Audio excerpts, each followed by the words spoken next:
Recording. Hello, everybody. Welcome back to the Wheels Up Podcast, episode 3. I'm Mary, and this is Frankie. And today we're going to be talking about our favorite happy moments from Criminal Minds, which will be a little bit of a tone shift from last week when we talked about some trauma, which wasn't as fun. Yes.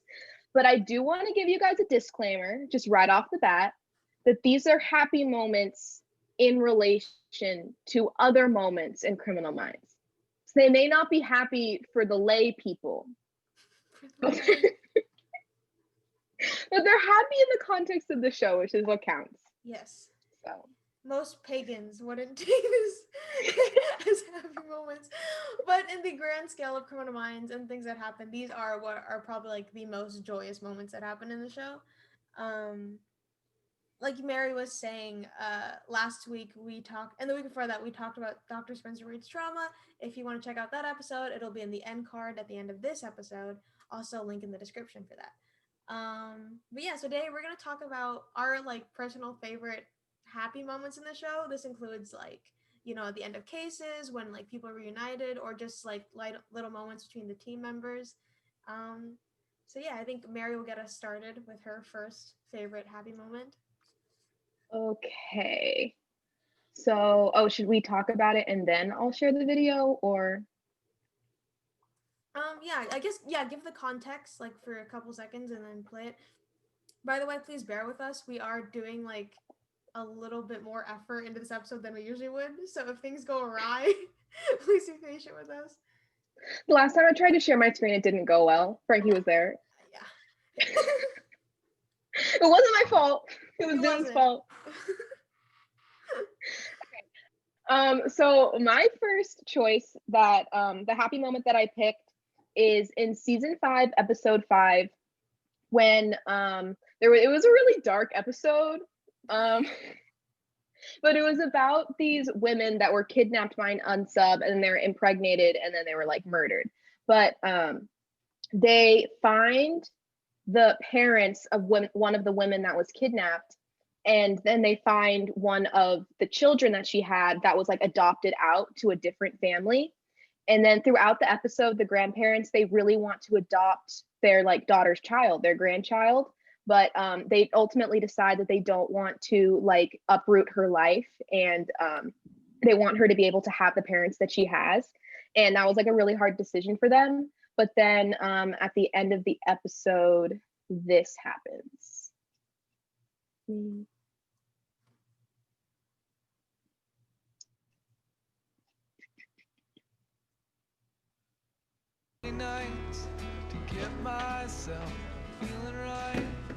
I spoke with Lisa's adoptive parents. They've agreed to talk to you. They're not willing to give up custody, but they do want Lisa to know her grandparents. Yeah, we can live with that. The reason why I wanted you to come by was a year before giving birth to Lisa, Monica had a son. We've already matched his DNA to your daughter. Closest relative should take custody. Would you like to meet him?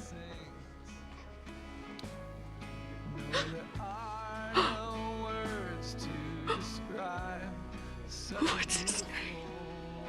Michael.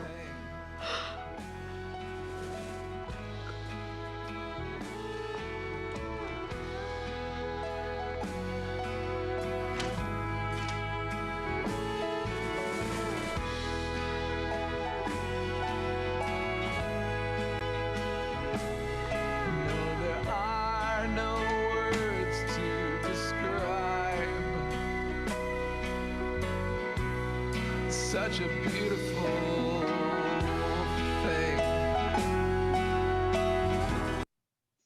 So great. Also, I don't know if I'm gonna have to do this. I don't think the video will get taken down, but sometimes there are songs in the background of these moments, and that might get our video copyrighted. I don't think YouTube's gonna take us down because we're not actually making any money. You're making no money. Negative money, probably. Disclaimer, we're losing money while making this podcast. We're losing time and money. I could be working a job right now. But yeah, so if this video just ends up going down and then coming back the next day with weird like royalty-free music in the background of these moments instead of the dialogue. I'm so sorry, but we would rather keep this episode up with weird music than take it down completely.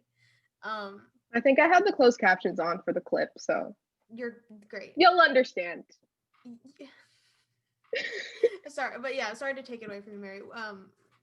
Please explain why that's like one of your favorite moments and more about it. I just think it's just really happy because they lost their daughter and they know their daughter has been dead or like it's not coming back for a while. But then and they've resigned themselves to like doing the best thing for their grandchild, even though they really, really wanted to adopt her. And they were like, they even accepted the fact that her adopted parents might not want them in her life because like they were her parents now. But then it's almost like they like make the right decision and then they're kind of rewarded for that. And then they're able to adopt their daughter's son. And you can just tell how happy and overjoyed they are to be able to be part of this little boy's life. It's just, I think it's really happy. I think it's great. I think yeah, I always like it when cases end happy. I feel like that doesn't always happen. But yeah. So should I go to my moment? Okay. So my first moment, I'm gonna start small and then get bigger. Is season 3, episode 6. This one doesn't even have dialogue. It's literally just like a little montage from one of the episodes. But it's after a case, the team is still like at the scene, and a bunch of kids who are like trick-or-treating because it's Halloween time come up to them and they give out candy. And I just think it's like super sweet, and I think it's a moment that a lot of us don't remember because it's really not a big moment at all. But I will do it. Okay. Oop, okay. Sir, I need you to move. Okay, yeah, here. Oh, okay, it's fine. I'll just unmute it. Okay. Yeah, I'm not gonna show the dead body. I think it kind of dampens the moment. A little bit, a little bit. Okay.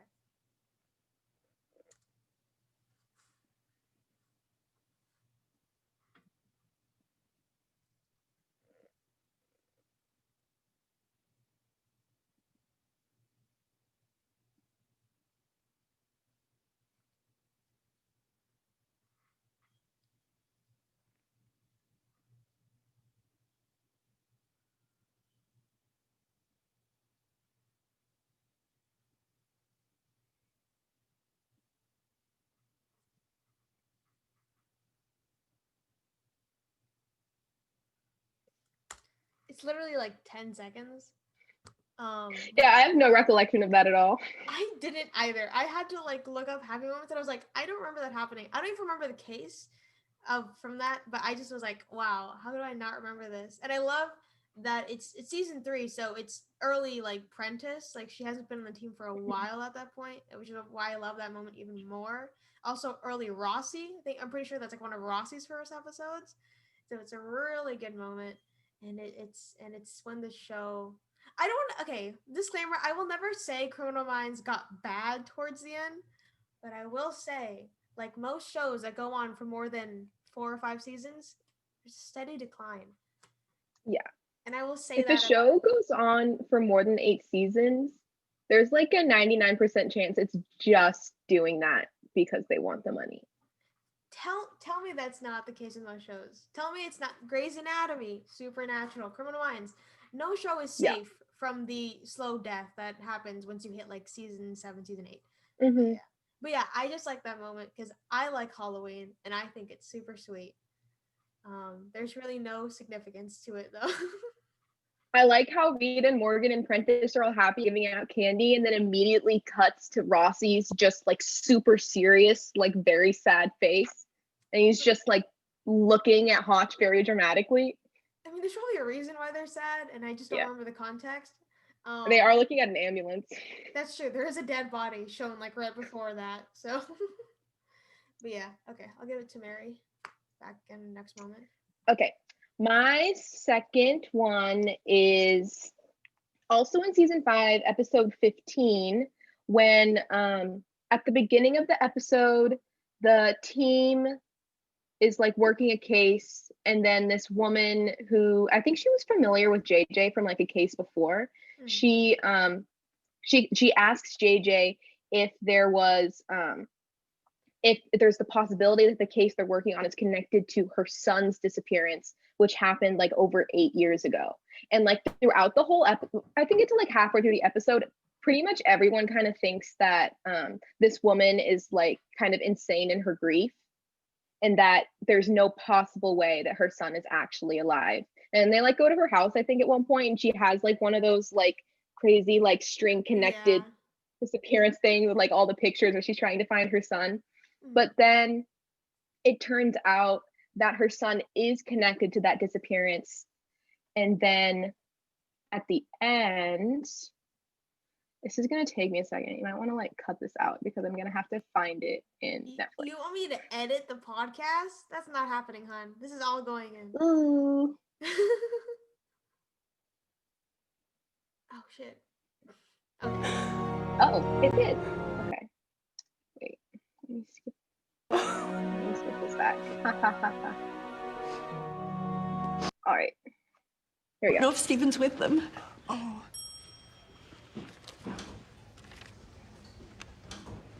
Jake. Thanks for calling. You need to thank her.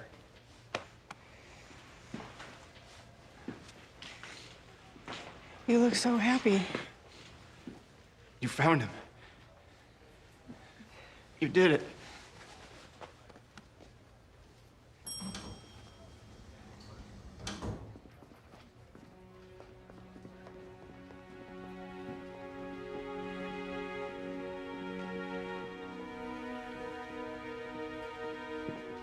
Charlie.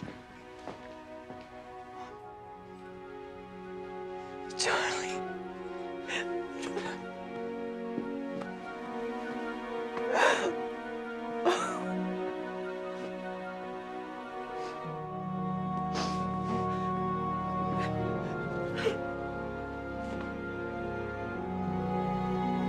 We don't need to watch that part Yeah, there's a really sad part of right the other after parents that. crying. But yeah, Evan Peters, man, Evan Peters. Yeah. There might be you might notice a little theme to the choices that I picked. Yes, Yeah. we're not gonna expose that theme. You have to find the theme, like in literature class. Yeah. Find the theme. It's a very well hidden, subtle theme. Yeah.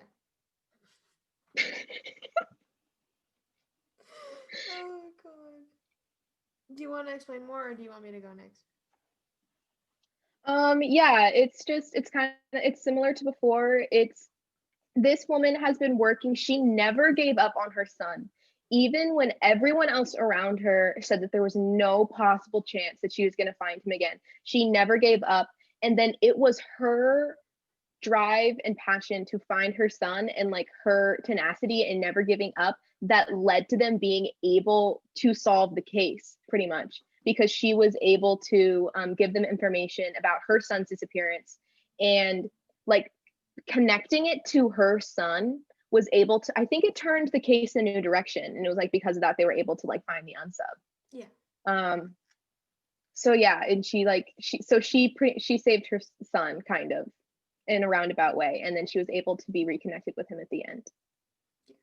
It's a heavy episode. I remember that episode for very well for some reason. It's a very heavy episode, especially like, I don't know. I think just because the acting from the children in that episode is especially impressive. They're very young kids acting in that episode, and they do a great job. But also one of like the saddest things happens in that episode too, I think. Also, I won't share it because this is the happy episode. There's no sadness here. No sadness. No Ignore sadness. the parents crying at the end. Their kid didn't die. Go on. Anyways, okay, moving on.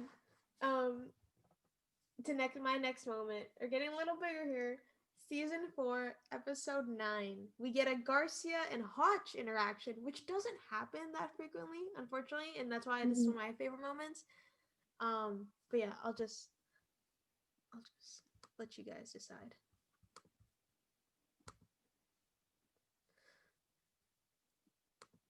She might.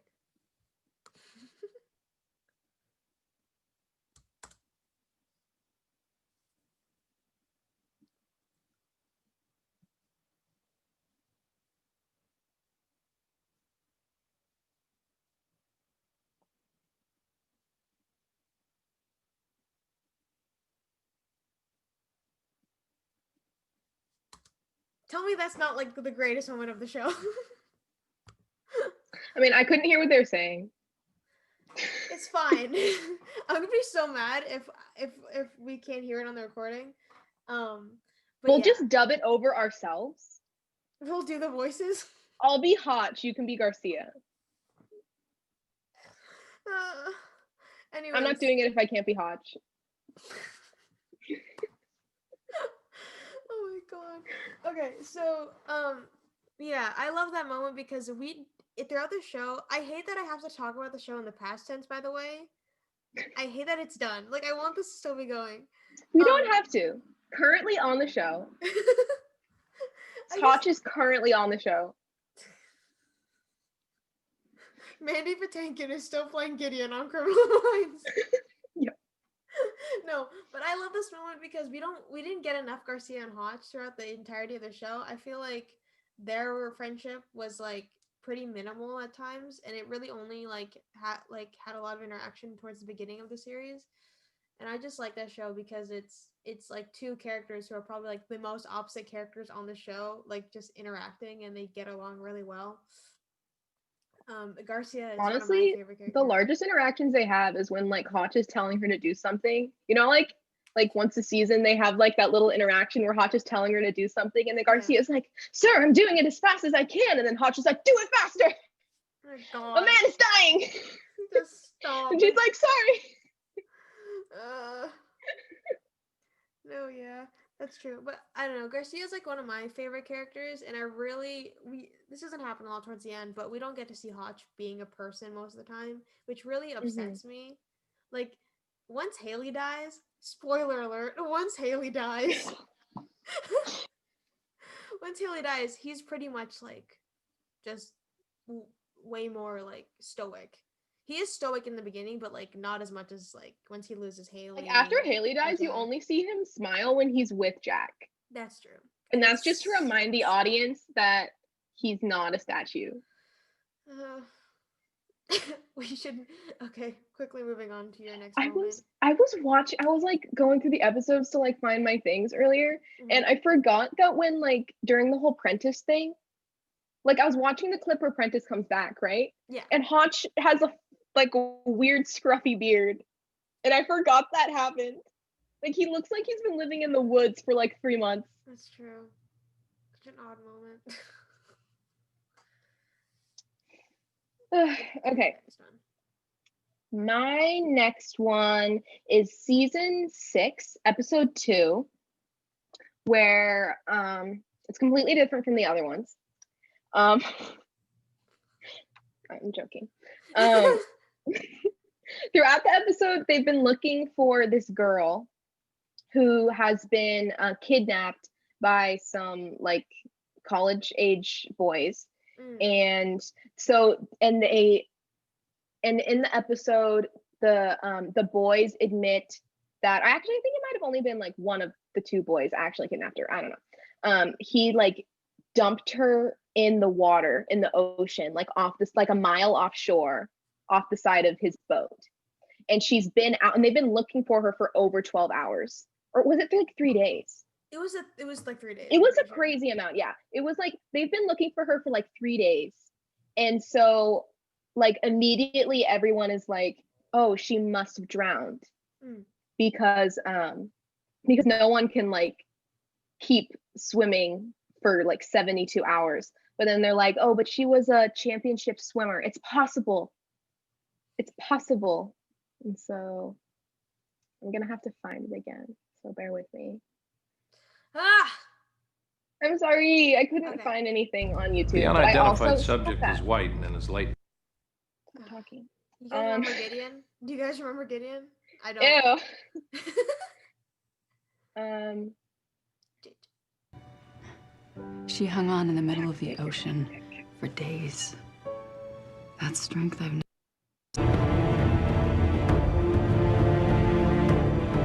Right. Thank you. Coast Guard's 70 miles out.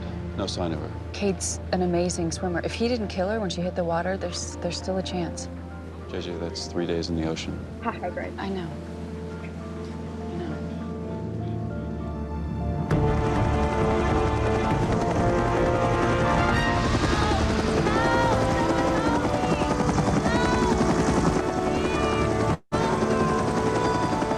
Agent Hutchner. They found her hugging a buoy. She's alive. Oh, she did it. She held on.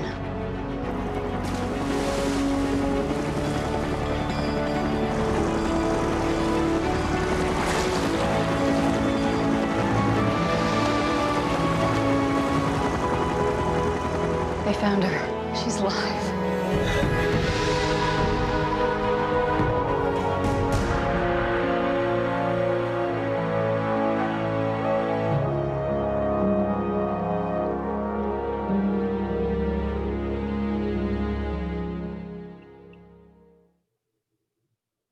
We love a dramatic music hug moment. Oh, jeez.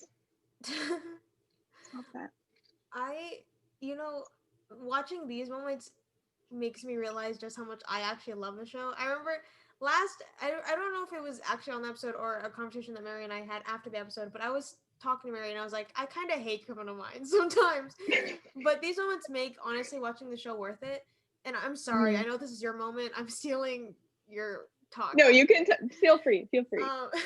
But I love this moment because I remember the episode and the two boys that kidnap her, which already make them assholes, but they're especially assholes. Like, if you watch the episode, they are some of the worst unsubs when it comes to just how they act throughout the episode.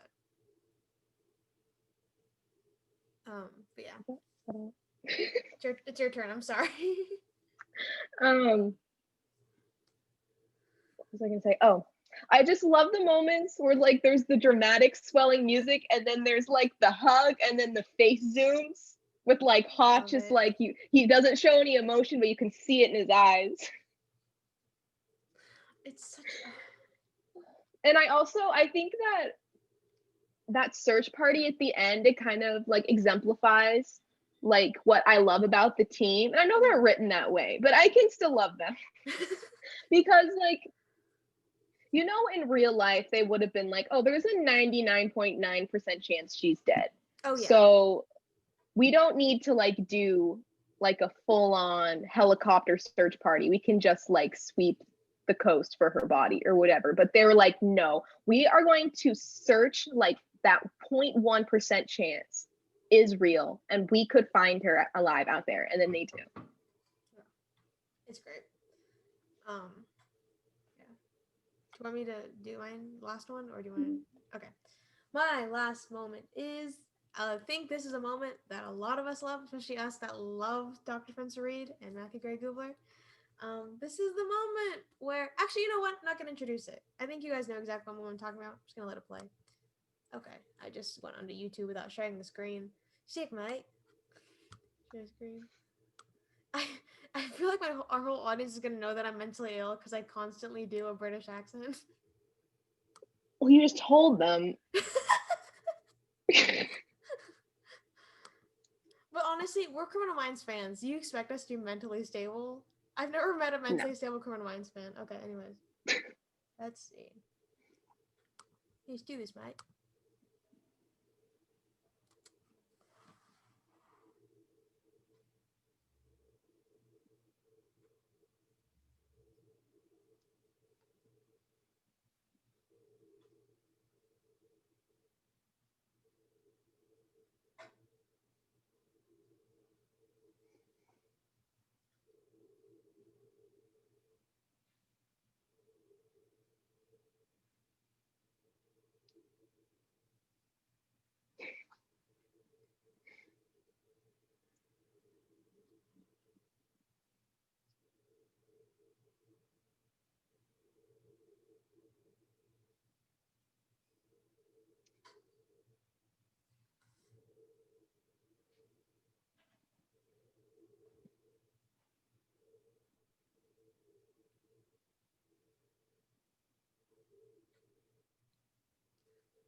That's honestly the amount of TikToks I've seen just being like this moment.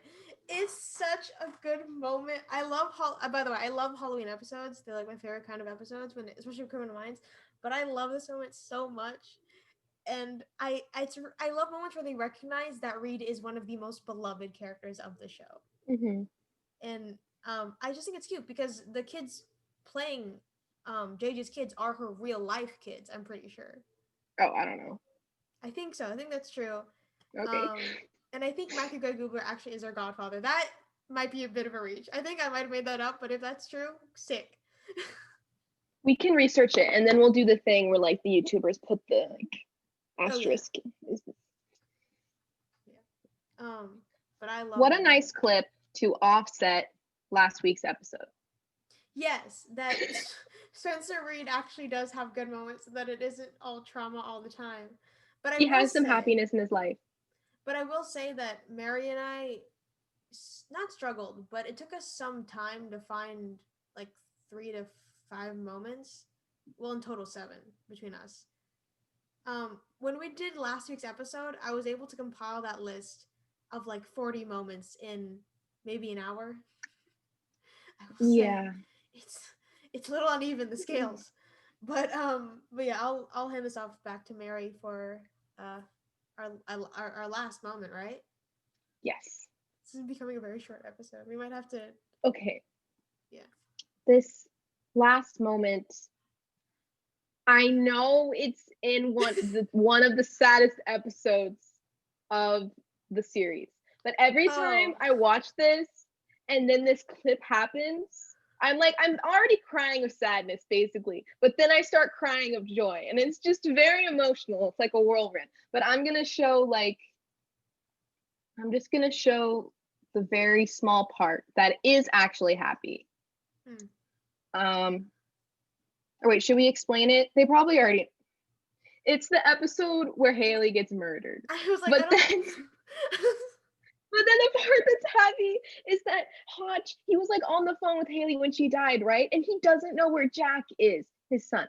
And so he's racing to the house, and he's driving, and it's like a very serious, there's dramatic music, and then he shows up at the house and he finds Haley's body, and he's like crying, and then he stabs some guy, and that's not important. And then he like goes upstairs, and then he opens, I'm just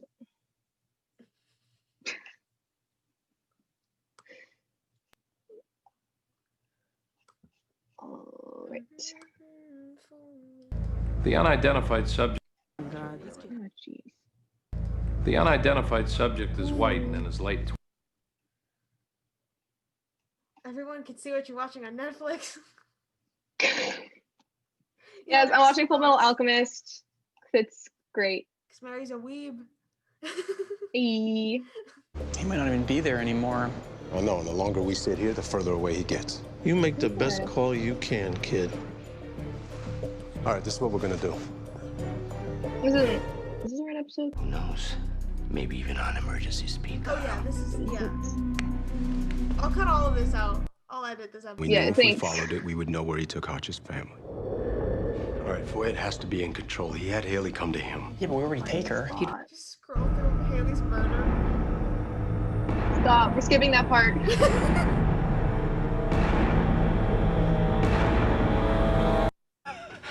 What are you doing? I work. A cute little flashback first.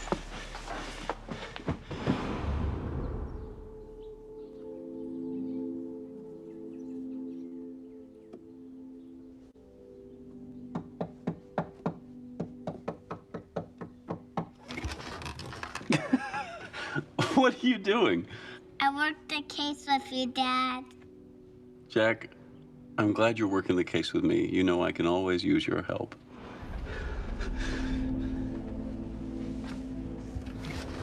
I worked the case, Daddy, just like you said. You did a great job, buddy. What happened to you, Daddy? I'm okay. I want you to go outside with Miss Juro, okay? Come here, sweetheart. Yeah, that's it. But pause it, because Hotch just starts sobbing. Ignore the murder. Oh my god. Hey, I asked if you wanted to end with that clip and you didn't say no. Yeah. That happened. Hold on, I'm just checking would you know what time we started? No. Well, that's Probably like 3:45. Oh, okay. So this I guess we Can't can you just like look and see how long you've been recording? No, unfortunately. That seems like a pretty obvious feature, but it's not happening. 22. Oh no, we've been recording for almost 50 minutes. Okay. I guess we can go more into the fact of how the standard of what is happy in this show. It's a very low standard.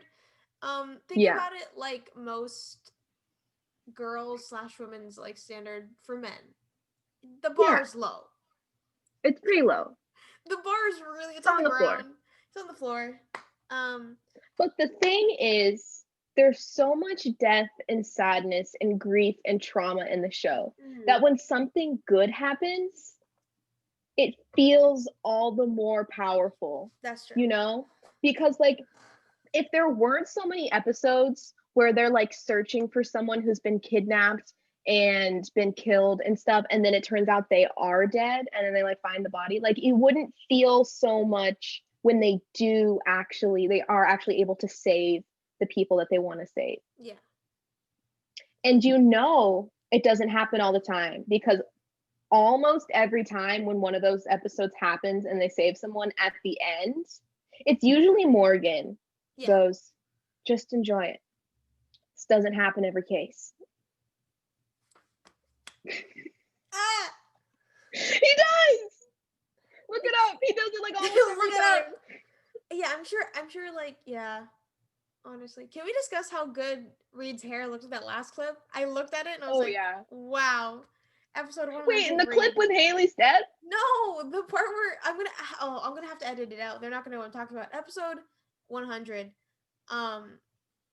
Reed. Just look at Reed in that episode. Don't look at him at Haley's body. Don't look at the part where he's doing that. But look at earlier in the episode. It looks great. I can't believe that's what you were focusing on. You were scrolling through the entire episode. I needed to. Anyways, yeah. This literally might be our podcast's one and only edited episode. Thanks. I appreciate that, Frankie. I don't know how to edit anything. Okay, but is there anything else we can dive in? Because I was going to talk about what's happening with our next episode, but if there's anything else you want to talk about. Not particularly. We can just kind of end it. Be a little shorter than usual. Yeah. Our next episode, because Halloween's coming up, spooky times. It's gonna be a special Halloween episode. At least we'll try to make it as special as we can. So, considering the distance. Fun fact: Mary is based 8 hours away from me. We don't ever see each other in real life for this podcast. At least since we started this podcast, we haven't seen each other in real life. And so, I mean, I could just run down there tonight. Yeah, we'll record another one tonight at 4 a.m. after Mary runs. Yeah. A couple hundred miles. Well, if I was running there, it wouldn't take 8 hours. It would take like a couple days, probably. Anyways, but yeah. So thank you guys for watching this episode. And thank you. Well, Guy. It should be thank you, Guy, because we know it's one person watching the episodes, which is to our 4 viewers out there, 2 of whom are us. Like and subscribe down below. Yes. Thank you guys so much for watching. Links to last week's episode will be in the description and the end card, which will probably show up in a couple seconds. But yeah. Thanks for watching. Do you want to do your usual YouTube? No. If I do it twice, it's ironic. If I do it 3 times, it's too much. Then it becomes real. And I don't want to become that type of person. Okay, then I'll do it. Make sure you like this video and smash that subscribe button.